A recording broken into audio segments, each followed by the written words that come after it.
Les signaux électriques sont déclenchés par une action extérieure sur un interrupteur. Les principaux composants d'un interrupteur sont les contacts. Quand on les ferme, il s'agit de contacts à fermeture. Dans un schéma électrique, l'interrupteur est représenté par ce symbole. Quand on les ouvre, il s'agit de contacts à ouverture, représentés par ce symbole. Lorsqu'une action entraîne à la fois l'ouverture d'un circuit et la fermeture d'un autre, on parle d'un contact inverseur, représenté par ce symbole. Les nombreux types d'actionnement d'interrupteurs donnent une idée des diverses possibilités de génération de signaux. Possibilités que nous vous montrons toujours en prenant comme exemple le contact à fermeture.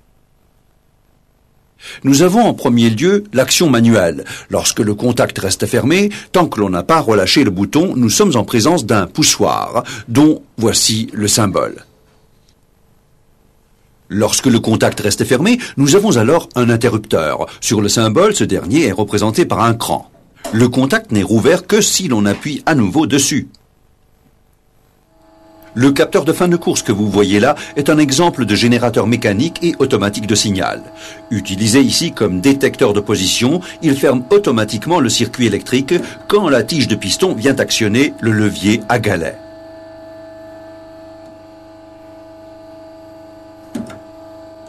Le petit cercle symbolise l'actionnement mécanique par un galet.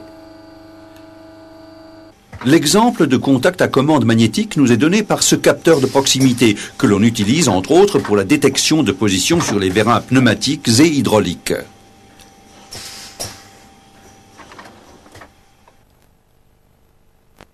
Un aimant permanent placé sur le piston attire la lamelle de contact qui ferme le circuit électrique.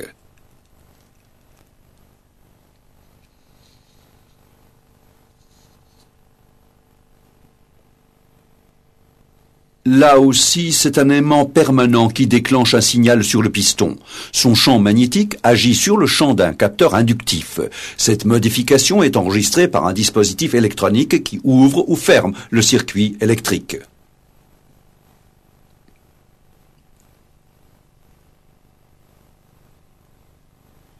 Les capteurs inductifs ne sont pas toujours actionnés par un champ magnétique. Ils réagissent à tous les matériaux conducteurs qui passent dans leur champ d'action. Cette caractéristique est utilisée pour la détection sans contact des positions ou des états.